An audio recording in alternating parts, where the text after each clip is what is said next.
जय जगन्नाथ वंदे उत्कल जननी। चलतु आज आम जाना समास संपर्क में ओडिया ग्रामर कि पढ़ला बेले मत इंटरेस्टिंग लगे तो भाविली कि यहाँ डिस्कसन करदे। तो प्रथम समास विषय जाना परवर्ती पर्यायर जाना समास डिफरेन्स विषय। समास क्या कहुए समास कहले आम कौन बुझे प्रथम क्वेश्चन आसे माने परस्पर संबंध थिबा परस्पर समानान्वित थिबा एकाधिक पद को एक पद करवा एक पद करने को कौन कहुए समास कहुए। एक पद कर माने सपोज गोटे उदाहरण देबा स्वामी और स्त्री जगन्नाथ मंदिर दर्शन करने गले आमे जिते समास करवा कि समास पदरे समीकरण करवा सेते कौन हम स्वामी और स्त्री स्थान ओ उठी ओ अव्ययटा उठी जाए कौन हम स्वामी स्त्री पुरी मंदिर दर्शन करने गले। आ गोटे उदाहरण देवा राजा दशरथ पुत्र पाई शोक करी करी मृत्युवरण कले आमे जिते समास करवा राजा दशरथ पुत्र सुखरे मृत्युवरण कले से पुत्र पाई उठे कि पुत्र और शोक कहती एकत्रित हो गले।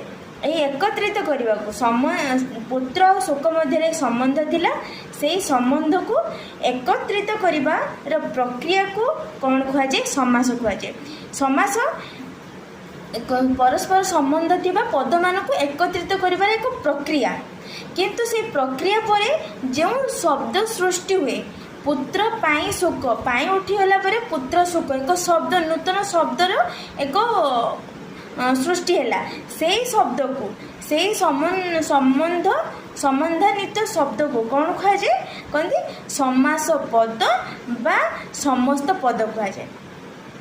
प्रक्रिया सरिया परे समासर प्रक्रिया सरिबा परे जो शब्दटा सृष्टि है पुत्र सुख स्वामी स्त्री जो ये जो शब्द गुड़ा सृष्टि है ताहाको समस्त पद बा समास पद कहुए। जेते पर्यंत पुत्र पाई शोक जेते बोते ये जो समन्वित थिबा पद गुड़िक एकत्रित हो नांती मैंने अलग अलग पृथक पृथक होती अच्छा से से पद गुड़ा कौन कहुए समस्य मान पद एकत्रित है समस्त पदरे परिवर्तित हम एकत्रित होगा न पूर्व से जो संबंध थिबा पद गुड़िक जो भिन्न भिन्न होती कौन कह समस्य मान पद समास ताको एकत्रित करने को प्रक्रिया समास एक प्रक्रिया संबंध थिबा शब्द मान को एकत्रित करवा।